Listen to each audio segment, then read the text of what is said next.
जय हिंद। दी study tutor channel में आप सभी का फिर से एक बार स्वागत है। पिछले वीडियो में हमने जोड़ पे चर्चा की थी और बच्चों ने डिमांड किया कि सर घटाव भी एक ऐसी समस्या है जिसमें हासिल का चक्कर हम लोगों को लगा रहता है और बहुत परेशान करता है।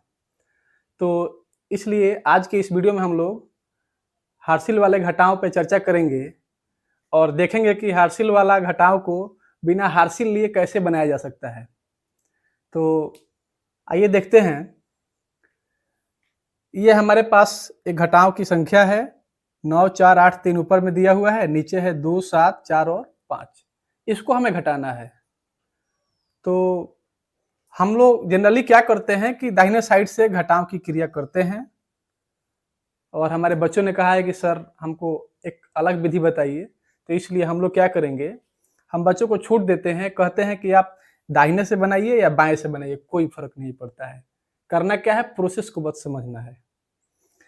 तो हम दाहिने से ही करते हैं या बाएं से ही करते हैं। तो 9 में से 2 जाएगा तो कितना बचेगा, 7 बचेगा। 4 में से 7 जाएगा नहीं, तो जहां नहीं जाएगा वहां नीचे से ही ऊपर से जाएगा ना, तो 7 में से ही 4 घटा लेंगे तो बचेगा 3। 8 में से 4 तो आ जाएगा तो 4 बचेगा। 3 में से 5 तो जाएगा नहीं, तो 5 में से ही 3 को घटा देंगे। आई होप आप लोग समझ रहे होंगे। इसमें करना क्या है कि दो संख्याओं के बीच का अंतर लिख देना है। ये नहीं कि ऊपर वाला दिया है 3 तो नीचे वाला 5 कैसे घटेगा, नहीं घटेगा तो नीचे वाला में से ही ऊपर वाला घटा दीजिए, क्या दिक्कत है। अब एक चीज का ध्यान रखना है कि जहां पर ऊपर वाली संख्या कम है और नीचे ज्यादा है, 3 में से 5 ये नहीं घटा तो 5 में से 3 घटा है ना, तो जब ऊपर वाली संख्या कम हो नीचे वाली ज्यादा हो, घटाए हो, तो हम क्या करेंगे, उसके ऊपर एक ऐसा लाइन खींच देंगे। इसको ऐसे हम लोग बार कहते हैं, आप लोग भी बार ही कहिएगा। 8 में से 4 गया, यहाँ पर कोई जरूरत नहीं है उसकी। 4 में से 7 गया, यहाँ पर भी देखना पड़ेगा कि 4 जो है छोटी संख्या है और 7 हम लोग उसमें से घटा नहीं पा रहे थे, तो क्या किए थे, 7 में से 4 घटाए थे। तो यहाँ भी क्या करेंगे, एक बार हम लोग दे देंगे। बस इतना अगर आप समझ लिए तो समझिए कि समझ लिए।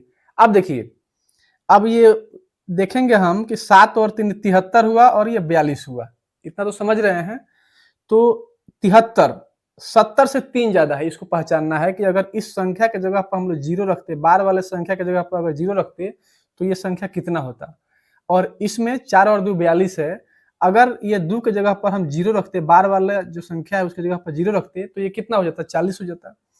तो अब ये 70 और 3 73 है, 70 से 3 ज्यादा है ना, और ये बार दिया है, तो क्या करेंगे, 70 से 3 कम कर देंगे, यानी कि हो जाएगा 67। और ये 42 है, अब 42 40 से 2 ज्यादा है, तो हम क्या करेंगे, 40 से 2 कम कर देंगे, यानी कि ये हो जाएगा 38। ये हमारा सही उत्तर हुआ। अगर कुछ कंफ्यूजन रह गया हो तो एक बार इसमें भी हम लोग देख लेते हैं। अगले उदाहरण में 4 में से 6 हम लोग घटा के देखेंगे, नहीं घटेगा तो 6 में से ही 4 घटा देंगे, तो कितना बचेगा हमारा, यहाँ 2 बचेगा। 8 में से 2 घटाएंगे तो 6 बचेगा, और 6 में से 7 घटाएंगे तो घटेगा ही नहीं, तो क्या करेंगे, 7 में से ही 6 घटा देंगे और यहाँ पर लिख देंगे कितना आएगा, 1। 3 में से 2 घटाएंगे तो कितना आएगा, 1 आएगा। अब फिर वही प्रोसेस को हमको आपको रिपीट करना है कि देखेंगे कि अगर ऊपर वाली संख्या कम थी, नीचे वाली ज्यादा संख्या है और इसको हम लोग घटाए हैं, तो नीचे वाला में से ही ऊपर वाला घटा ली है। ऐसे परिस्थिति में उस संख्या के ऊपर हम लोग बार लगा देंगे। जैसे यहाँ पर 4 में से 6 घटाए हैं तो बार लगा दिए ऊपर 2, 6 में से 7 घटाए हैं तो ऊपर एक बार लगा दिए 1। बाकी तो हमारा ठीक है। अब फिर से पुराने प्रक्रिया के अनुसार हम लोग अब यहाँ देखते हैं कि ये अगर बार वाली संख्या के जगह पर 0 होता तो क्या होता, तो ये 10 हो जाता। और ये बार वाली संख्या 2 के जगह पर अगर 6 2 62 है, अगर यहाँ पर 0 होता तो 60 होता।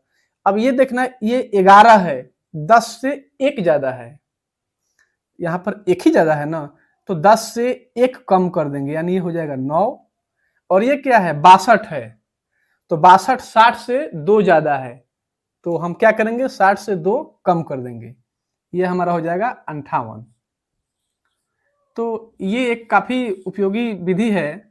इस विधि से भी छात्रों के डाउट को हम लोग कम कर सकते हैं, काफी उपयोगी है। कैसा लगा ये आपको विधि, कमेंट बॉक्स में जरूर बताइएगा।